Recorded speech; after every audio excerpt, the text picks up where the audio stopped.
My name is Renee Okafor. I'm 31. For 6 months, my grandfather looked me in the eye and called me by my cousin's name. Not once, every single time. I told myself it was the dementia finally catching up to him, the thing our whole family had been quietly bracing for. I cried in a hospital hallway over it. I grieved a man who was still very much alive and sitting 3 feet away from me. And then, on a Tuesday in March, he said my actual name for the first time in half a year and told me exactly why he'd taken it from me. What he said next is the reason I'm telling you this story. Welcome back to Love, Lies, and Secrets. If stories about family, patience, and truths that hide in plain sight matter to you, subscribe now because this one is going to sit with you.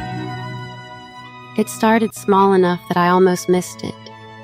My grandfather, Emmanuel, was 82, sharp as anyone I knew, a retired pharmacist who still did the crossword and pen.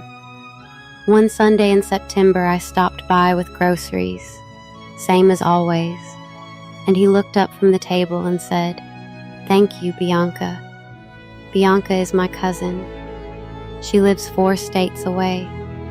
I laughed it off an easy mistake, I told myself. We all misfire on names sometimes, but the next Sunday he did it again, and the one after that. Every visit, every phone call, every single time Bianca. Never Renee, not once. I brought it up gently the 3rd time. "Grandpa, it's Renee." He blinked at me, smiled the way you smile at a stranger being polite, and said, "Of course it is, sweetheart," and then 5 minutes later called me Bianca again like the correction had never happened. I went home that night and sat in my car in the driveway for 20 minutes before I could make myself go inside.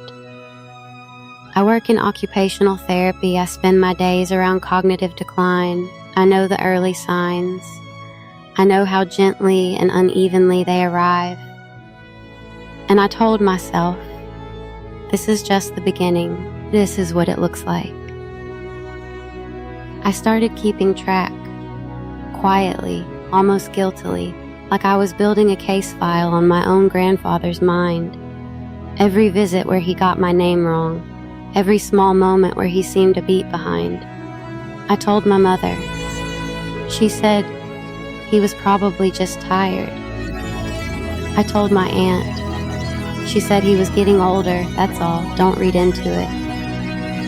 Nobody else seemed worried, and slowly, without meaning to, I started grieving a man who hadn't gone anywhere. For 6 months I watched him get, in my mind, gently further away. He'd call me Bianca on the phone and ask about a job I didn't have. He'd mention memories that didn't line up a trip to Lisbon he swore we'd taken together. A dog, he said, I used to have as a kid.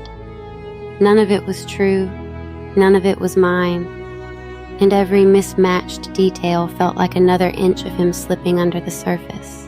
I started coming by more, not less, which I think now was exactly the point, though I didn't know that yet. I brought his groceries. I sat with him on Sundays. I held his hand through crossword puzzles he was somehow still finishing perfectly, cover to cover, in pen, without a single wrong answer.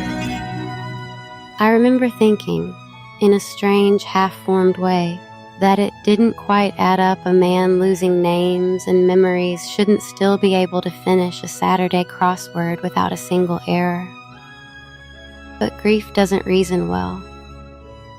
I filed the inconsistency away and kept crying in my car instead of asking the harder question.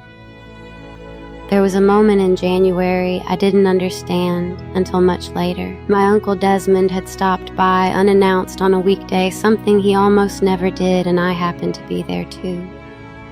My grandfather greeted him warmly, clearly, by his correct name. No hesitation at all. Then Desmond mentioned offhand that he'd need my grandfather to sign some paperwork soon, something about consolidating a few of his investment accounts to make things simpler for the family to manage. My grandfather's face did something strange in that moment. A flicker, gone almost before I caught it. He said he'd think about it. Desmond left 20 minutes later, a little irritated, and my grandfather turned to me and asked, in his foggy, half-present voice, whether Bianca was coming for dinner. I didn't think anything of it at the time. I know better now. In February, Desmond brought the paperwork back. I wasn't there for that visit, but my grandfather described it to me weeks later, calm and precise, the same way he used to explain a prescription interaction to a nervous customer. Desmond wanted 3 retirement accounts folded into one new account one Desmond would have signing access to, just to help with the logistics, he'd said, now that things are getting harder for you to keep straight. My grandfather told him he needed time to think about it. Desmond pushed, gently, the way people push when they're used to getting a yes. He mentioned, almost casually, that with everything going on a small nod toward the name confusion, the missed details, it might be easier for everyone if this was settled sooner rather than later, before things got any harder to manage. That week, a bank statement that should have gone to my grandfather's house arrived instead at Desmond's. Forwarded through a change of address request Emmanuel swore he never filed. When I called the bank to ask questions on his behalf, they told me exactly what I'd expect. I wasn't authorized on the account. They couldn't discuss it with me. I told myself, again, that it was probably nothing, a clerical error. Grief and suspicion make strange bedfellows I wanted so badly for one of them to be wrong, and I genuinely didn't know which one I was hoping to disprove, that my grandfather was declining or that my uncle had a plan for what to do about it. It was a Tuesday in March. I stopped by after work, unannounced, groceries in hand, the same routine I'd run 100 times. I set the bags down on the counter, and he looked up from the crossword and said, clear and steady, thank you, Renee. I froze. He hadn't said my actual name in 6 months. Sit down, he said gently, and something in his voice had changed completely, no fog in it at all, none of the half-present drift I'd grown so used to bracing for. I owe you an explanation, and I need you to let me finish before you say anything. He told me the truth in the same plain, unhurried way he used to explain dosages behind the pharmacy counter. He had never once forgotten my name. Not for a single day of those 6 months. He had been calling me Bianca and getting details wrong, and drifting mid-sentence, and losing the thread of conversations entirely on purpose. Your uncle started asking about my accounts back in the summer, he said. Little questions at first. How I was managing my bills, whether I was keeping up with things. I've watched enough of my own friends get quietly emptied out by people they trusted to know exactly what that sounds like when it's starting. He'd made a decision, alone, in his own kitchen.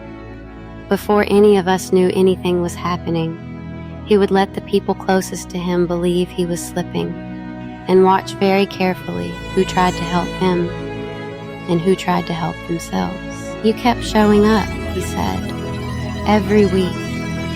Groceries, company, patience with an old man who kept calling you the wrong name. Desmond showed up twice in 6 months, and both times he brought paperwork.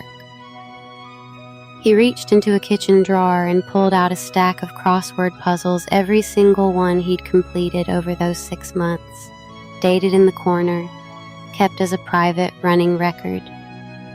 I did one every day, he said. Same time, same difficulty. If I ever actually started slipping, I'd see it here before anyone else did. I wasn't just fooling your uncle. I was checking myself too. Underneath the puzzles was a folder.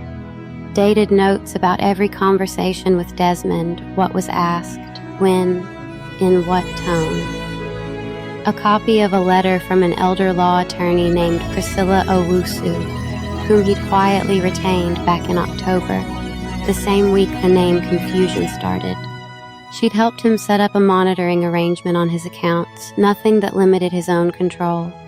Just an alert system that would flag anything unusual before it could go anywhere.